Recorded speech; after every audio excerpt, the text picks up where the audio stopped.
Welcome to the Meeple Mentor channel, the Mentor Minutes podcast. I'm Jared. And I'm Jay. And thank you for listening, whether it's on the YouTube channel or on the streaming services like Apple Podcasts, Google Podcasts, Spotify. Other podcasts. Thank you so much. We're having a great time talking about board games. As always. As always. And yeah. Yeah, and tonight I think we've got another top 10 list. Of course. Of course. We've done a lot of top 10 lists. Seems to be what we do around here. I think we want to get through all the top 10 lists, and then we've got some topical stuff too. And then we'll talk about other stuff. Yeah, definitely. But top 10s also, you get to know us, you get to get a feel for our preferences, and that's always important. Yeah, that's always fun. Yeah. So do you want to describe sort of what the top 10 is and how you went about making your list? All right. So, of course, today we are talking about top 10 games with miniatures. So that specifically has to be plastic miniatures, like pieces that are plastic that are movable guys on the board or something, right? Yes. But there's a lot that could be or that, could qualify. But I felt that for this list, I wanted to pick some that either had really impressive miniatures and a great game. Okay. But also games that that had miniatures that I felt were just important to the game. Okay. Yep. Yeah. I kind of did the same thing. I went back and forth because there are some miniatures that are sort of just sitting on the board and not doing anything. Mm-hmm. So I avoided those kinds of games. I think this is also mostly miniatures that either are more than just one piece that you're using, or they're not just there for like aesthetic reasons. Right. So. And I didn't want to just pick like the best game that happens to have one or two plastic, miniatures in it. Okay. So you did it based on like the miniatures themselves in a way. Sort of. Like I wanted it to be like a big part of what makes the game great. Gotcha. Like not the only reason, but it's certainly not like less than important to the game. Yeah, I for the most part, I would say there's definitely a few on my list that maybe went the other way, more about the game. Mm-hmm. The miniatures were just kind of added, but yeah, they're interesting. I think we're gonna have some crossover here. Can I give an example of one that didn't make the list? Yes. Okay. So one I considered, but I didn't ultimately include because it didn't quite make that test. Mm-hmm. Takenoko. Okay. It's a great game, and it has like 2 miniatures in it. Yeah. But to me, it didn't feel like a great game for a miniatures list. Yeah, no, I agree with that. Right? It's funny, I consider that as well because I have the giant edition, and of course the miniatures there. Well, it's different. Pretty crazy. Yeah. But again, you're still talking about 2 in the main game. Yeah. The Panda and the Gardener, and then if you get the expansions and stuff, you have a few more. But so to me, something like that wasn't quite to the level of a miniatures game. I agree. Or a game with miniatures. Yeah, to me. I agree. Even though it's a great game, It is, and it is one of my favorite games. But yeah, so I think we're in sync. All right. I think we're pretty in sync. So do you want to kick us off with your number 10? I'd love to. All right. Number 10. My number 10 pick is a game that I backed on Kickstarter 2 years ago, even though it feels like a year because of the whole, everyone's stuck at home for the past year. From Monolith Games, Batman Gotham City Chronicles. That is definitely a miniatures game. Wow, that's a miniatures game. That's what sold that game, right? Absolutely. There's a season 1 and a season 2, and there's so many expansions that they did. If you haven't seen it, it's basically like a huge, so many huge boards for maps across different scenarios that you can play through. I believe 4 people. 1 person's the villain player, 3 people are heroes, and you have to play a certain scenario, and that scenario dictates which heroes you can be. But all the miniatures are fantastic. There's a unique miniature for every piece in the game, every hero, every villain, and so they're just populating the whole board. It's just full of plastic everywhere. There's a lot of dice throwing, as you might imagine, with a big dudes on a mat type of game. And I love it. It's great. I love the theme of the Batman universe. So just having some of those miniatures is pretty cool. It's a great game. I like it. It's, I think, difficult to learn at first unless you have, someone teaching it to you. Yeah. Which is why I ended up making a tutorial video. Thanks. nice segue. Yeah, a little bumper there. Yes, definitely check it. And you did the tutorial for both boxes, right? Essentially it's the same rule set for both boxes. Yeah, so when you get season 1 or you get the base game, it comes in 2 boxes because there's just so many miniatures and so much plastic Yeah, stuff. this was one of the crazy ones, and it was one of those ones where you almost want it back just for the plastic, Hmm. because the minis look so cool. And if I was more of a painter, then that would be definitely one that I'd want to buy just so I'd have those painted. But you've painted some stuff. A few things, yeah. I'm very very new at it. Yeah. It's fun. It's just not something I'd want to do a lot of. So for me, it made sort of the number 10 spot because while it is a great game, it doesn't really hit the table as often as I'd like, but it certainly has some really cool miniatures, and I've had a lot of fun with the game. Yeah, no, that's a good pick. That's a really good pick. I've not played this one yet, so had I played it, it might have made my list too. Maybe. What's your number 10? Okay, so for my number 10, and I suspect this one might be on your list, it's only my number 10 because I've only played this game twice. Uh-oh. And the game is Rising Sun. Of course.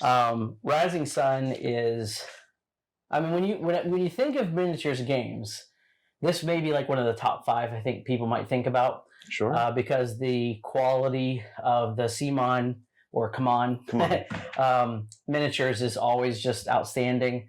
And in this game particularly, because it's focused on feudal Japan, you have a lot of the sort of creatures from mythology that are just like these outrageous looking monsters. But your clan factions and everything else also have tons of detail. So I played this recently with you, actually. Yep. And I played it once before over a year ago. And it's not only an awesome game because of the miniatures, but it's just a great area control game with a little bit of negotiation, a little bit of a sort of, I'd say, because you're grabbing tiles and you have a limited choice, but you have a way of sort of ways of overpowering some of the choices to do the things you want, even if you don't get exactly what you want. So really neat game. I suspect you might talk about this one, so I'm not going to talk too much about it. Maybe. We'll see. I'm gambling. I'm betting you're going to have this on your list.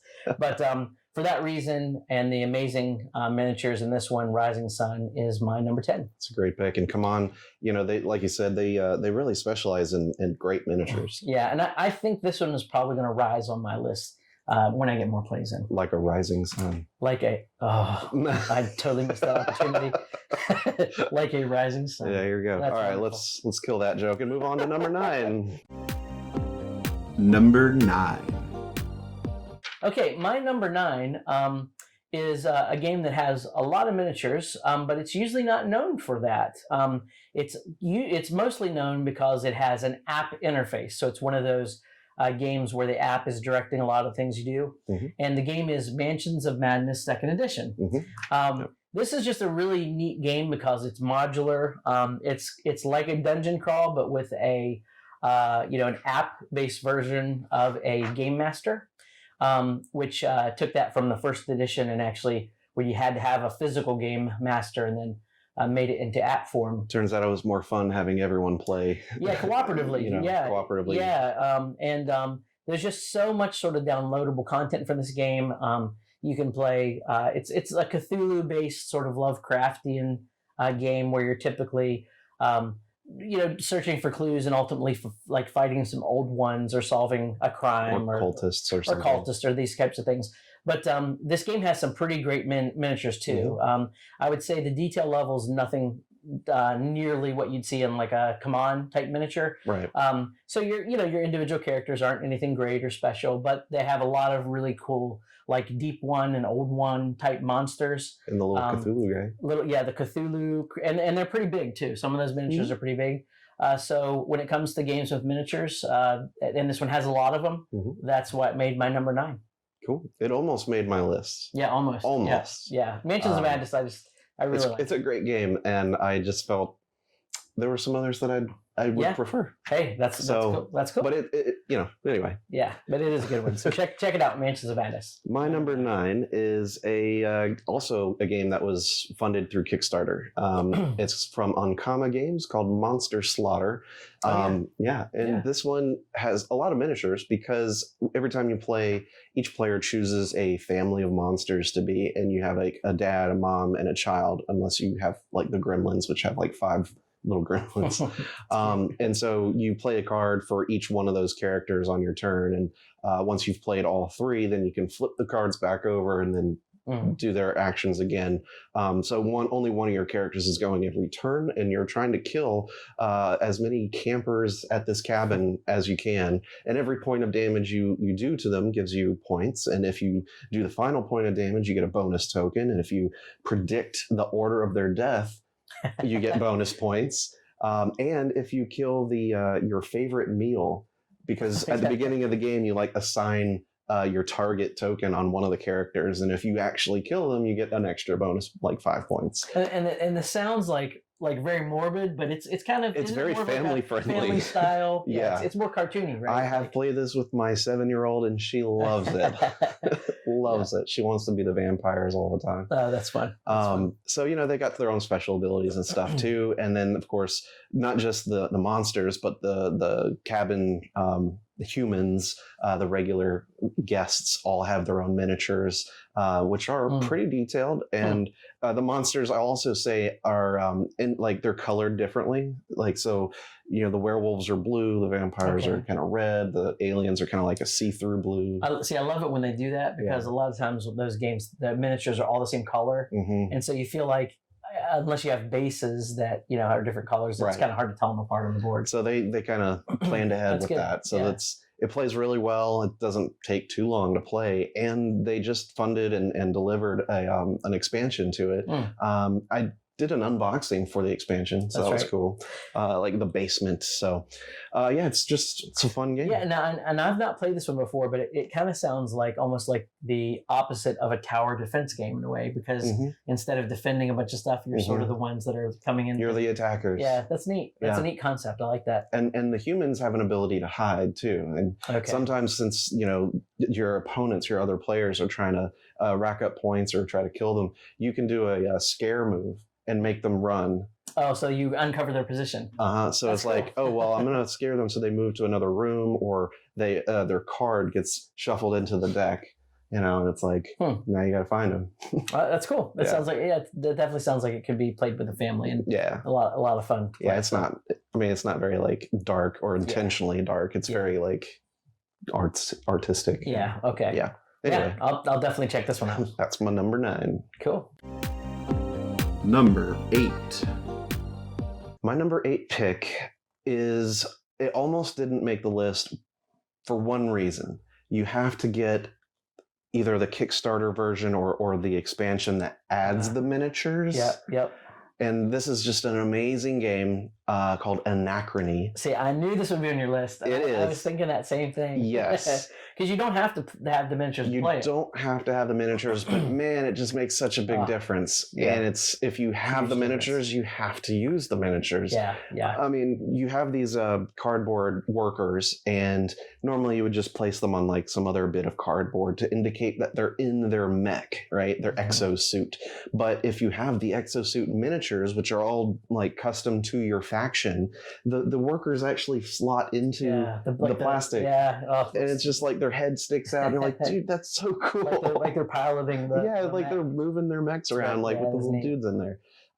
So like I said, it almost didn't make it because it doesn't come in the base game. You have to kind of get that additional bit to add in. But I think any fan of this game is going to buy those extra plastic pieces. If you get a chance, then you're going to have to do it, because it's just so good. High quality, and it really adds to the experience of the game. Yes. It's like a time travel game, and you get you can borrow resources from yourself from the future, and then in later eras and the rounds, you have to pay them back, or else you kind of suffer paradox penalties. It's really cool. Very clever game. It's very awesome. Clever. It's by Mind Clash Games, so it's a very heavy game. But I love it to death, and it would have been higher if it came standard, with the miniatures. But I thought this would be on your list, and I considered putting it on my list because I really did like this game a lot. But a few things just edged it out because I'd only played it 2 times as well. Okay, so. All right. Well, I forgive you. Yeah. Who knows? It might rise in the future. Oh, like a rising? Oh boy, not that one again. Let's hear about your number 8. Okay, so my number 8 is a programming game, and it has, I think, about 100 miniatures in the game, and that is Mechs vs. Minions. Mechs vs. Minions is a game that was basically a labor of love project by Riot Game Studios. who developed a lot of like online the video game, MOBA style League games, of Legends. League of Legends. Right. And so this board game takes place in that universe. But what you are is you have 4 different playable characters. They're all these just beautiful miniatures. That big. They're like what 4 inches, 3.5, 4 inches tall. They're already pre-painted, so they have a nice wash. They're pre-painted, so they're great to play out of the box. And then there's some unlockable miniatures as well as you play the game. But it's a game where what you're essentially doing is you're going through a series of campaigns, and the way that the mechanics of the game work is you have these cards that will either move your miniature, turn your miniature in a particular direction, make them move, or fire weapons, essentially. And the order in which you play those cards dictates the order in which your mech will move that way on this board, which is broken out into a grid. And then there are cards that you can upgrade to make more powerful. There are ways that you sort of get glitches in your system if you end your turn too close to a minion, which are these little I don't even know what they are, like little orcs or something, little ogres or something. I don't know. And that's where the game comes in with all these miniatures, because there's like 70 or some of these little orc miniatures. And there's like 4 or 5 different models for the minions. Yeah, there are. Even though they're all pretty much identical. Yeah, they're all ink washed too. So you can paint them if you want, but they already look great out of the box. So I love programming games. It's also a cooperative game. It's just really clever, and it advances you through a campaign, which I also love. So. Mechs vs. Minions was my number 8. Excellent.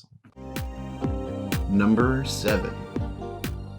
So for my number 7, this is one where I might get a little bit of a cheat on this one. I'm not sure. We'll see what you say. Well, the Anachrony is kind of a cheat, I guess. Yeah. Okay. Well, that's true. That's true. I'll let you. So this game, you have miniatures, but they're not like they're not living creatures. Okay. All right. So what do I mean by that? Well, this game is called Tapestry.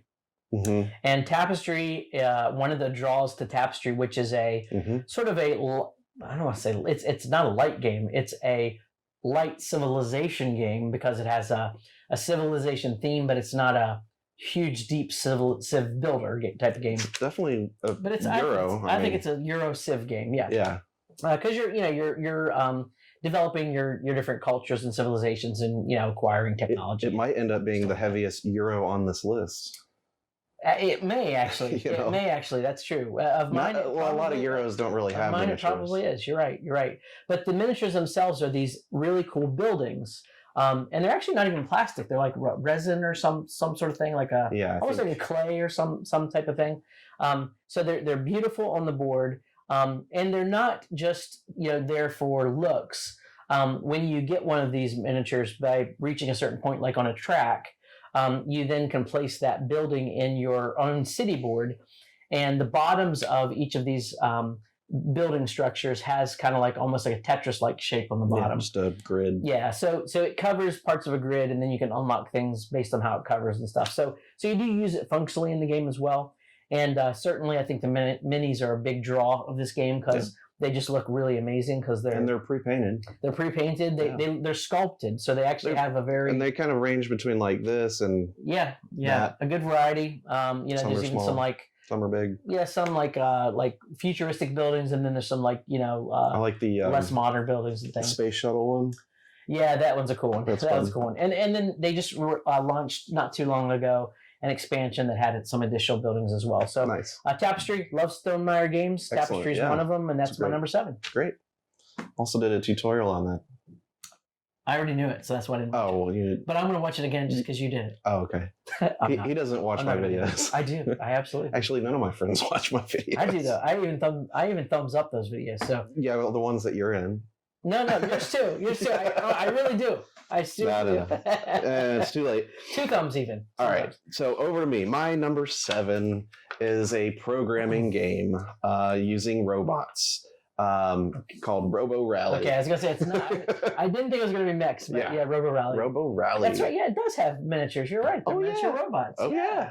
Yeah, Depending on which version of Robo Rally you play, you'll have between 6 and 8 miniature robots.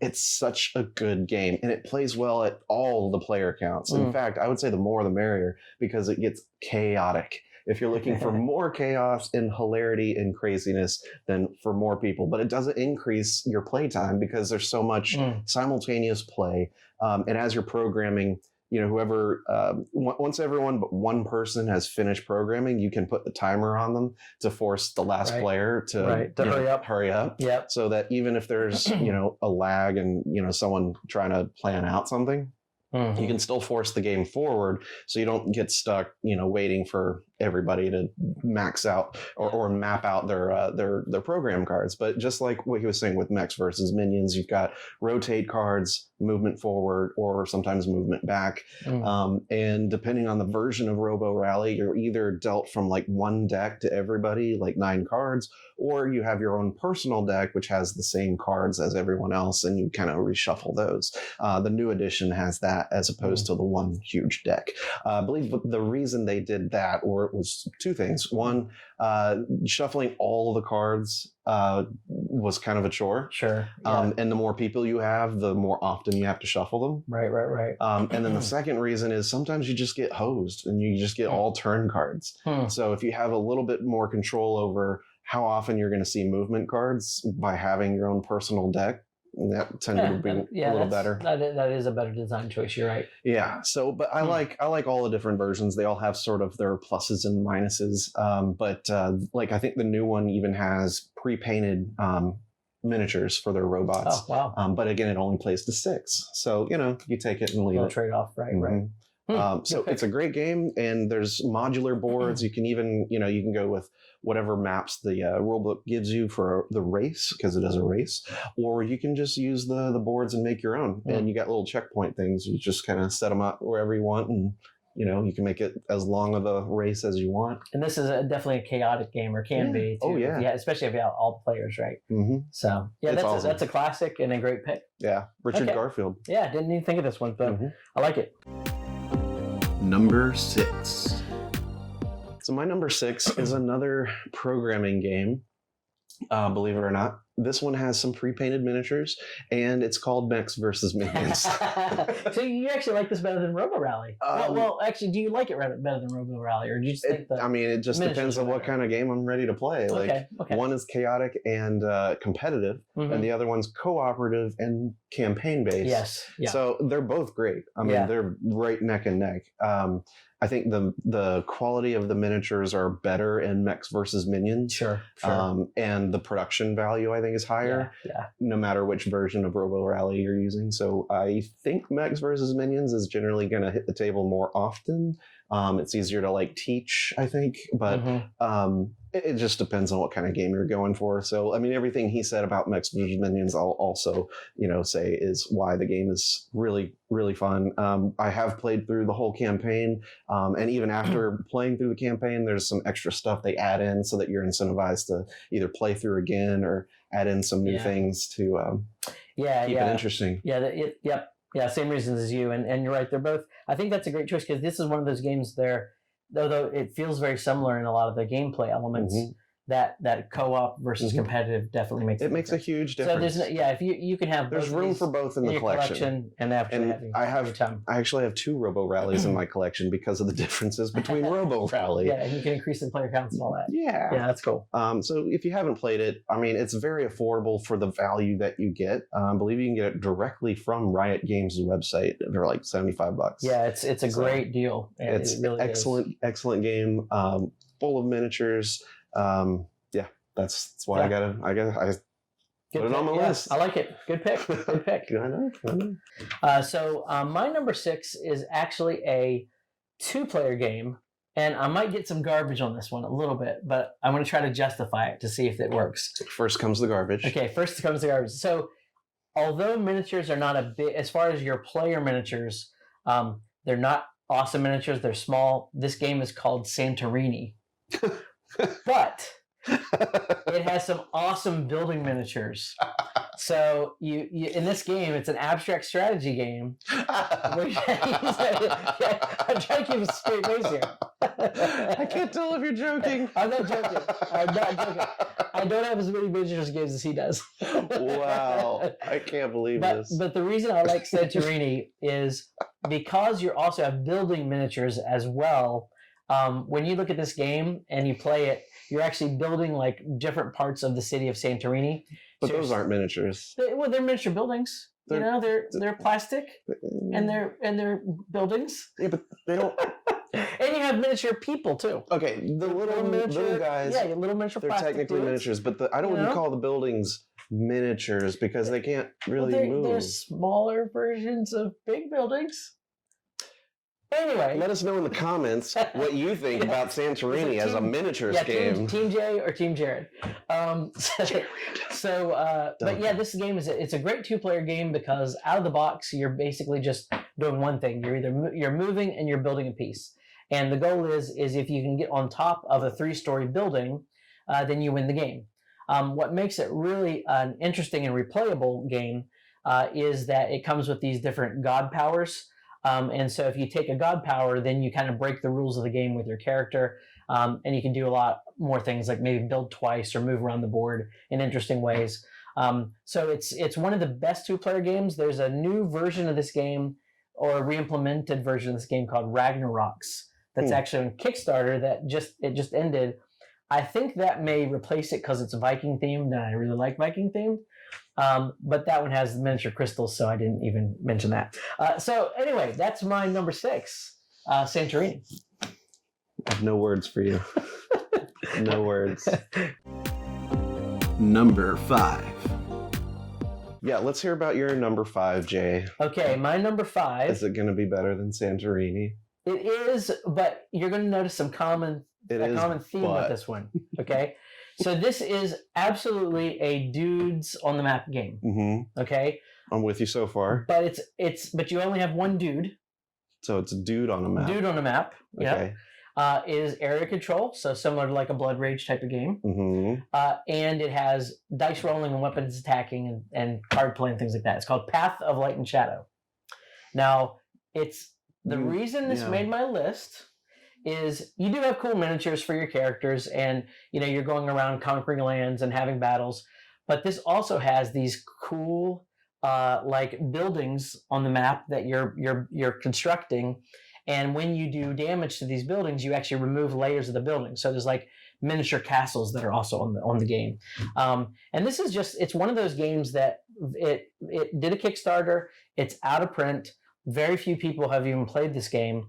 They didn't even have a lot of review copies at the time, but it's a really awesome combination of like deck building mixed with area control and combat. And I've never seen a game like this. It's one of my top games. And the sort of the way this works is you start with a hand of cards, and they're dual purpose cards. So you can either use them to build and like move up on technology tracks and increase your abilities and things like that. Or you can use them to fight in combat. As you sort of go more, as you recruit different characters, because every card is like a person, as you recruit those cards, you either end up going down like a path of light, which is a merciful path, and you're like a good person, or you can go down like a dark path, the shadow path, and you focus on like cruelty. And so cruelty helps you more in fighting, whereas mercy helps you more in building and stuff like that. So it's got this really cool element that also combines, Euro and Ameritrash in the same type of game. So that's what made my number 5, Path of Light and Shadow. And there's going to be a new Kickstarter for it in a couple months. Oh, that's good. So people will be able to get their hands on this one again with an expansion. So because up until now, aside from that, I would say Jay is the go-to guy for games that are out of print that you can't find and that are no longer relevant. That are really that are awesome. And I snagged like a cheap stock that went up like GameStop. There you go.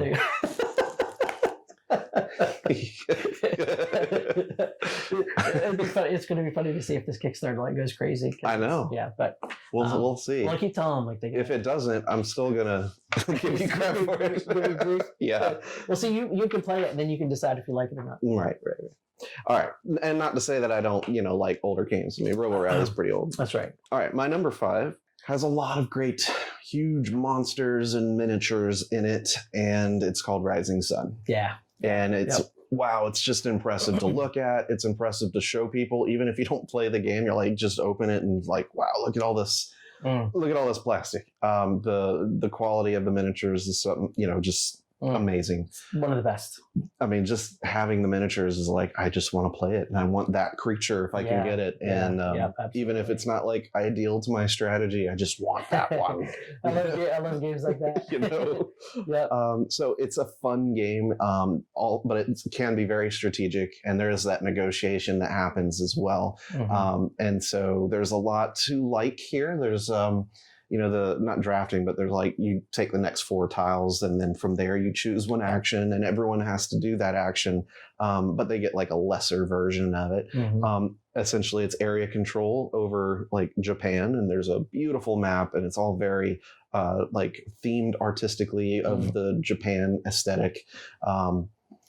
It's made by Eric Lang, who did Blood Rage, and this came out after Blood Rage and is often compared to it because they're both area control, dudes on a map, monsters in it, and there's the card play. But in Rising Sun, he got rid of the card drafting and made it just tiles.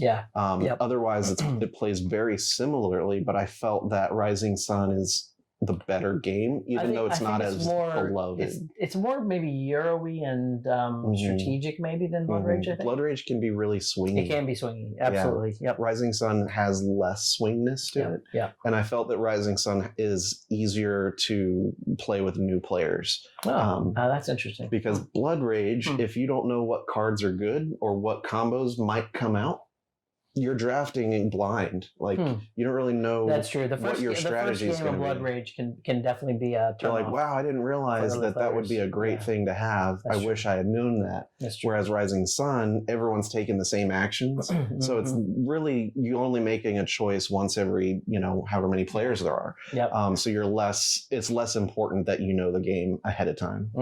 So that's why I would say Rising Sun is better than Blood Rage, plus all the other stuff. So. No, that's a great pick. So and I think this is going to work my way higher up the list too. So like Rising. Not again. Sun. Not again. I can't do it. Number 4. My number 4 is a game that has lots of miniatures, and it's essentially a 2-player game, but you can play it up to 4. But I don't know anybody that does. It's a Star Wars game called Star Wars Rebellion. Sure. And man, this is just a fun game. It took 2 boards to be able to make the whole map fit. And have you ever played this? I have played it once. Okay. One time. Because if you haven't played it, we have tons of minis.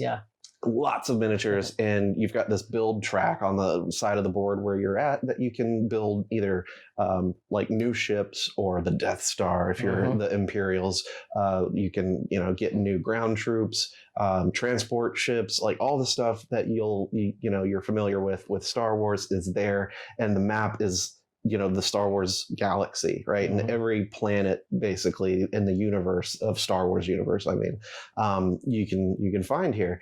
And the miniatures make it such an interesting like war game, but there's also so many thematic elements to this that play out like a Star Wars movie, but not exactly like it happened in the movie, but like the same kind of events and stuff happen. And being able to build and control the Death Star and blow up a planet is pretty fun. And there's that whole element that's sort of like the hidden movement element a little bit, because there is the Empire searching for a planet and the planet you're on. So the miniatures on the board, you kind of know where they are because they occupy that planet space or the literal space around the planet. But the point of the Imperials, the way they win, is finding the rebel base. So that's a secret location that only the rebels know, and then slowly the Imperials are trying to expand out and put a ground troop on the planet to find out if that's where the rebel base is.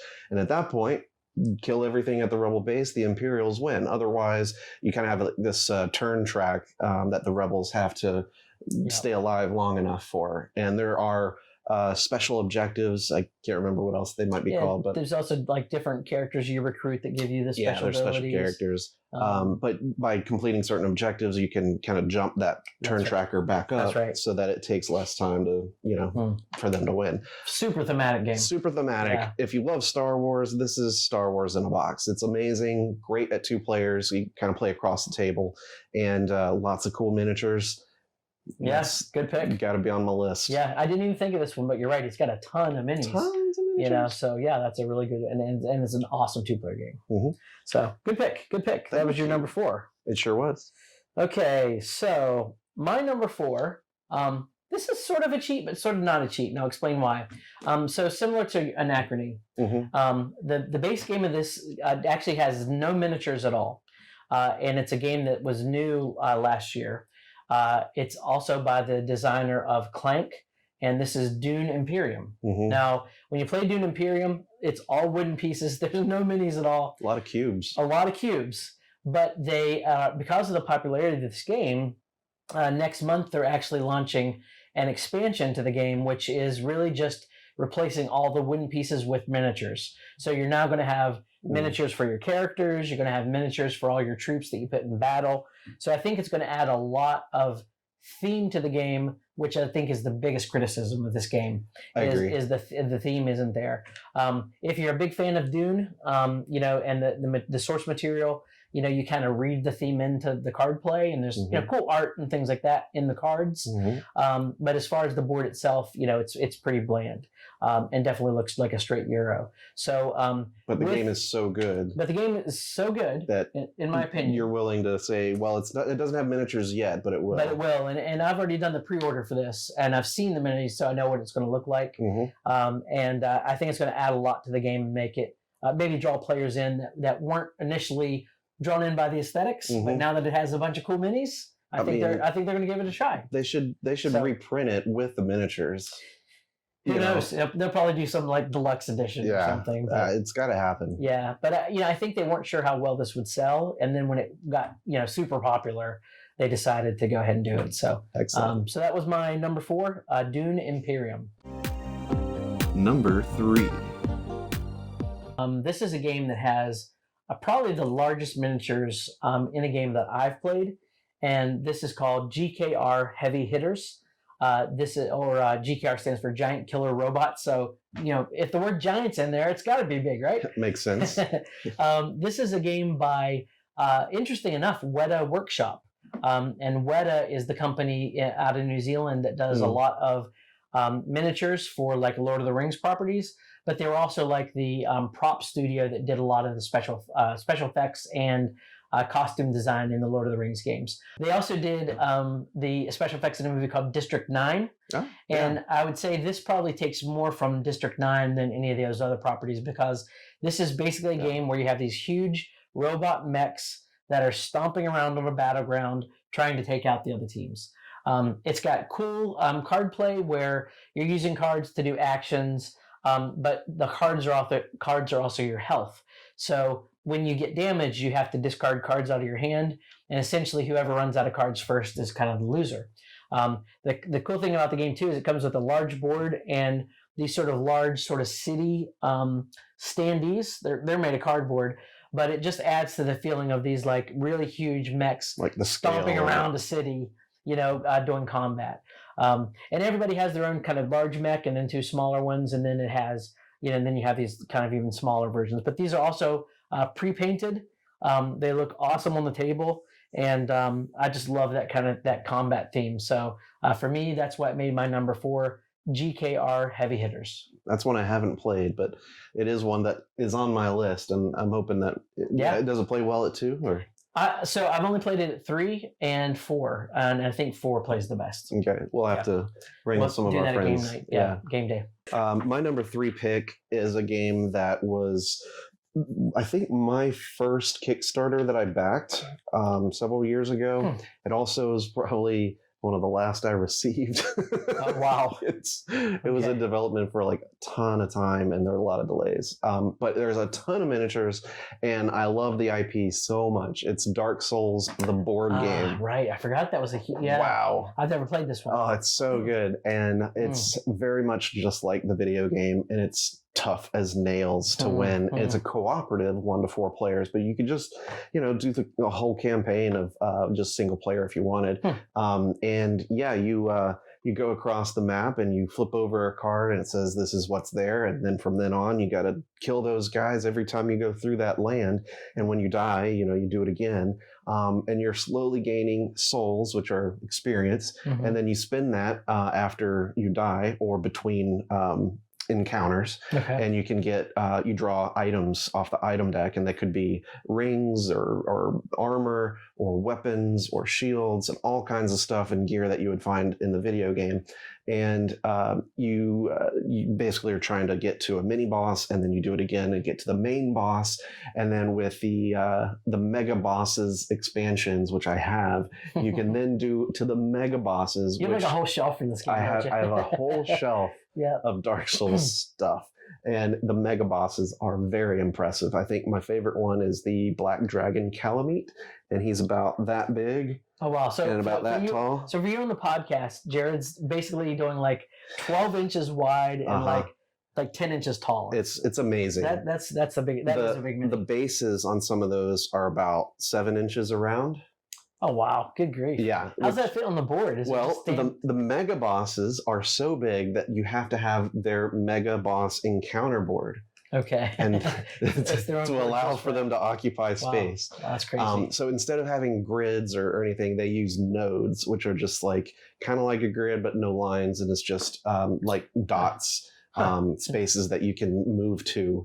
And it's an amazing game. It's super thematic, very difficult, but a lot of fun to play. And the amount of miniatures that you can get in this game, whether it's base game or not, the base game has, of course, like tons of miniatures just for the encounters themselves. And I think like 3 mini bosses and 2 mega boss or main bosses just in the base game. So there's quite a lot to go through before you get into some of the other expansions that take place in the various sequels of Dark Souls as well. So if you're a fan of the video game and you've got the money to spend, because it is kind of expensive if you go with all that, like you said, I've got a shelf full of these things, but I like breaking them out just to show people like how awesome and detailed and huge these miniatures can be. And when you're playing against them on the table and your guy's like, it's like 1.5 inches, and then the monster's like a foot tall, you're like, wow. That's pretty intimidating. It's awesome. So that's why I love it, and it's got to go on my list this high. Well, so I'm going to have to try this just because I want to see these minis. Oh, for sure. Yeah, for sure. Cool. Number 2.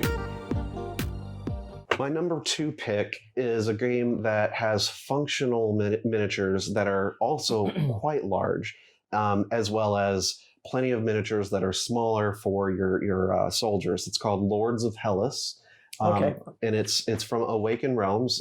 This was, I think, the first one I backed from their games, which I have loved to death. And this one is quite cool because it's an area control game, but you can also defeat monsters to win. You can also build a statue and then occupy that to win.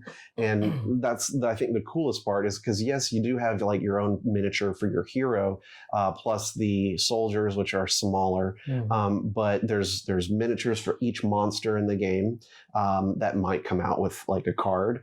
And there's also 3 statues, and maybe more depending on expansions that you add, that you slowly build throughout the game. And they had to really design this in a way that there's 5 pieces to each of these statues. And so at the start of the game, you only put the bases down.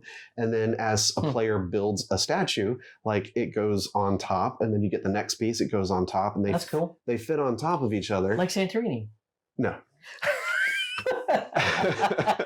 Not at all like Santorini. No? Okay. Because you can't climb them. They're just... But does it have a Greek theme too? No. Yes, it does. See, it's just like Santorini. It's a technological, futuristic, but weird Greek theme. Does it have special powers like Santorini? All right, that's enough. Edit this now. If you want to comment and let us know what you think, if Santorini with a Greek theme of building buildings and the Greek techno theme of Lords of Hellas are the same thing. It's just an abstracted version. That's all. You're turning red. Sorry, go right ahead. He's turning red. It's a great game. I love it to death. It's wow. I think the statues themselves are just impressive, and being able to control all the armies on the board and move around and attack, and it's a great game. This is one I've definitely wanted to play for a while, and I missed out on the Kickstarter. I think because of the theme and just what they did with this really made me want this game. But just too late to back it, so I'll definitely check it out at your house. Yeah, or Greg's house. You know. Oh, okay. He has it. I don't think he's played it yet. He's been itching to play it. Hey, Greg, that's our next game, buddy. But our other friend Jason hates it, so he doesn't want to. Oh, Jason. Well, he's more of a Euro gamer. It's too bad. It's just too bad. That's fine. He doesn't watch my videos, so, so he's not going to see it. He's not going to see it. Cool, good pick. Good pick. Thank you. Okay, so my number 2, which I'm not going to get any grief from you. By you. Okay. Yeah, however you say those words together. Grief from me. Yes, is a legit Eric Lang game. With awesome minis. Here it comes. Blood Rage. Right. And Blood Rage made it higher for me than Rising Sun because I've played it a lot more. I've actually painted the monsters in Blood Rage. Nostalgia's high. Love this game. I like the swinginess because it feels thematic.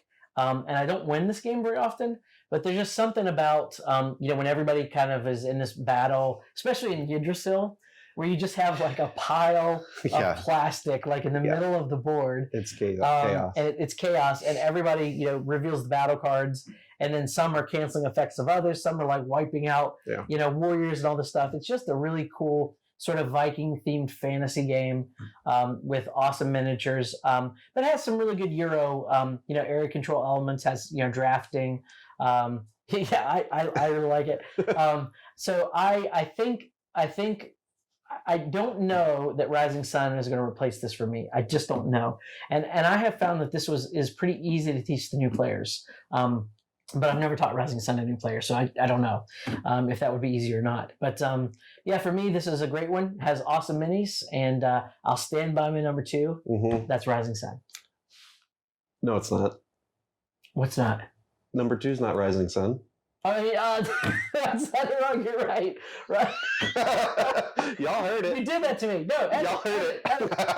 I mind controlled him with like a Jedi. Yeah, what did you did one of those like suggestive things? Yeah, it's like made me say this is not the game you're looking for. No, my number 2 is Blood Rage. Are you sure about that? It's absolutely Blood Rage.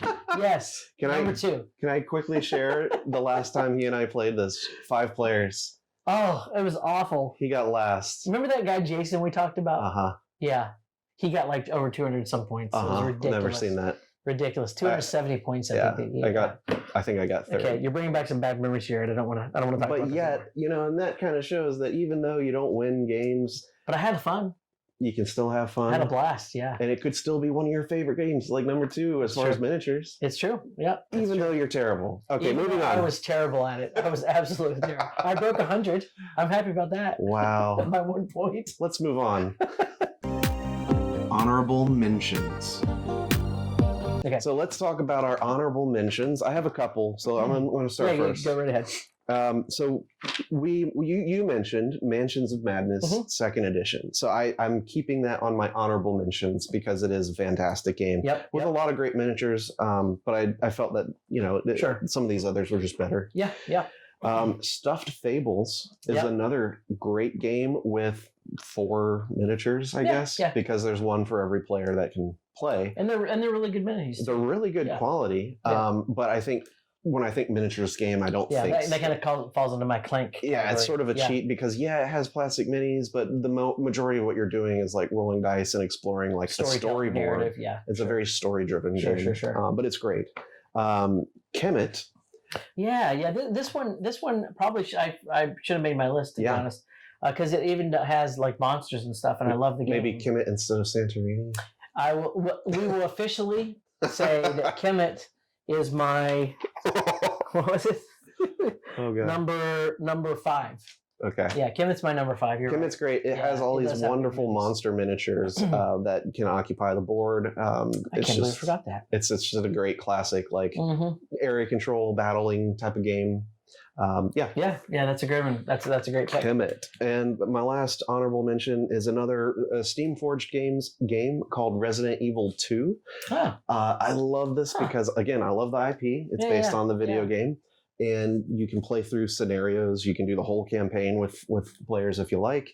1 to 4 players, and there's tons of miniatures. There's like the zombies, of course. There's the heroes. There's the monsters, and even the big ones like the TX whatever, and like the Abomination. Some of them are just huge, and they're so big. Like, it's very impressive stuff, and it's a great game, and it does imitate the video game very well. And you roll dice to check for successes on shooting your weapons and stuff. Okay. So sometimes you get really hosed, and other times you knock them dead. So that just reminded me of one that like the lickers are in there. Well, if I played this, it'd probably be on my list because I backed the Kickstarter recently. And you have this game, Zombicide. Yeah, sure. Yeah, that one has tons of minis too. It does. Some pretty awesome ones too. It does. But yeah, that's I hadn't played it, so I couldn't put that one on. You haven't played any Zombicide? None, not once, not one. None of them. Not the original, not the medieval one. What was that one? Wolfsburg or? Well, I have Green Horde. Green Horde, which is in that same medieval setting too, right? Okay. No, I backed the new one that's the Western themed one, the Undead or Alive, I think it was. So my only other than forgetting about Kemet, my one honorable mention is the Funkoverse games. I really like the Funko Pop games. They're really light games, but the minis that are actually like Funko minis. So I have like the Batman ones. I've got Jurassic Park. I've got, what else do I have back there? Harry Potter. All of the popular IP themes. And this game looks great on the table too because the miniatures are pretty big. They're like the size of a regular Funko Pop. And they have little weapons and stuff that they carry. So it's a cute game. It's one that's definitely family weight. So that'd be my honorable mention. Excellent. All right, on to our number 1. Number 1. Okay, number 1. This is another game from a designer on this list. I think I bet you I can guess this game. I don't know. Do you want me to try? No. Okay, I'm not going to try. I mean, you're welcome to write it down. I'm going to write it down with the This is another game from the same designer from Lords of Hellas. It's Awaken Realms Nemesis. Yeah. Yes, he guessed it. I thought that would be on your list. Yeah. Wow. It's probably the most thematic game I've ever played. And it's one of those games that has like emergent stories as you play, and you create memories of like situations that happen. There's interaction, but it's a co-op with everyone having their own objective. And sometimes those objectives can be quite nefarious and make other people's objectives not work out, or it could be like actually try to get them killed. But that can be difficult when you're not allowed to just directly attack people, because the main crutch of the game is you're stuck on a spaceship where there's an infestation of aliens called intruders. Just think Alien the movie with a bunch of those aliens. And you make noise as you move. You do various actions and slowly uncover the locations of the ship, because I guess the hypersleep, you forget the orientation of the map. Plus it's dark. It's dark in those corridors, right? Yeah. The artwork in this game is amazing, but the miniatures are just fantastic. And every detail of the different models for each of the phases of the alien, it has like 4 phases and a queen alien. Like larva all the way up. Yeah. All the way up. There's the larva, there's the creepers, and then there's the breeders, and there's the adults, and then there's... And you have all the typical tropey stuff like the face huggers and the xenomorph type look at all that stuff can happen in this game. It's really cool. It's amazing. It's it's got so much content in that box. You don't need expansions, but it's one that I love pulling out, and every time I play it, everyone has a good time. No matter how long it takes, it's probably 3 to 4 hours to play. Yeah. But it's 3 to 4 hours that I'm happy to spend playing board games, because, like I said, it's just it's a great experience every time. And the theme definitely sucks you in. Yeah. Yeah, I've only played this once, but really liked it. Mhm. So yeah, I think I knew this would be on your list. Yeah, so that was good. And that queen miniature, man, she's impressive. Very detailed and very large, ominous, and looks pretty terrifying, especially right next to you when you happen to pull her out of the bag. Yeah, it's a cool game because you just know you're never going to get away. There from is that a thing. small chance every time that you have to draw an intruder from the bag that it's a queen. Yeah, it's cool. It definitely gives you that feel of stepping into that dark hallway and not knowing what's there. Yeah, in the like dark. you just have a lighter and you're like, what's out here? Yeah, that's a good pick. I didn't know if this would be. I didn't know this would be your number one. I was thinking. I thought maybe Rising Sun would be your number one, but Nemesis is a great. You mean Blood Rage or no? Definitely Rising Sun. Okay, he's getting those confused. Now I'm getting them right. Mm-hmm. Okay, so for my number one, this is also maybe my number one game of all time. So it's been on my list before. This is. Does it have miniatures? It does have miniatures. It actually does have miniatures. I have to ask. I know it's a top 10 miniatures list. And it has more than one. But he kind of fudges things a little too much. I tend to sort of, just kind of edge along that line a little bit. He likes to push me. Yeah, this one is one where I'd say this is one of the games where it's as close to a hybrid game as I can think about when it comes to one that has a ton of Euro elements, but also has some Ameritrash elements as well, and that is Scythe. Okay. And Scythe, it's interesting because when you think of Euro games, you think of like wooden bits and pieces, and this game has wooden bits and pieces. Has a lot of that. And in fact, your workers are wooden pieces, but then you have a leader, and you have mechs, and they're all plastic miniature pieces, and they have different functions. And in fact, the game makes that distinction to where when it describes like the way you can enter into combat and things like that, it basically says, if it's a plastic piece, you can do combat. If it's a wooden piece, you don't, that kind of thing. So it knows what it is, and it really has that Euro feel, but also has that very sort of immersive feel of taking over areas. There is some combat, but it's very like deterministic combat. So you're not rolling dice, but you do have some cards that are kind of randomly, in a deck that give you certain abilities to your combat.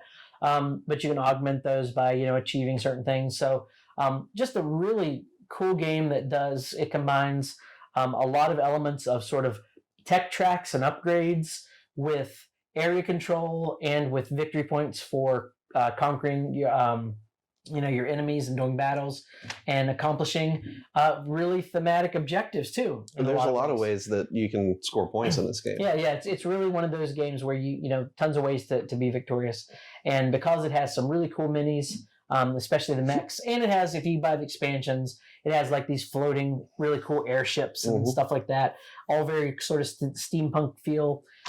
So I really really like this game, and it does have lots of miniatures. It does, and that's why it's my number one side. And that's a great game, and I don't fault you for even saying that's your favorite game of all time. Yeah. It does a good job of fusing together the Euro games with the Ameritrash, big miniature type of stuff. Yeah. And we were one of the first to really do that in a big way. And really well. Yeah. And even though there is combat, that's only one aspect of the game that doesn't necessarily have to happen. Yeah, unlike something like a Blood Rage where you had that's going to happen all the time, right? This is one where you could win the game. You could win the game without even doing a single combat. Yeah. And I've seen games where there may be only two battles in the whole game. Yeah. So it's definitely not focused on that, but it feels like a really clever Euro with some really thematic elements. So I love it. That's an awesome pick, and I think that's everything for our top 10. That's it. Games with miniatures.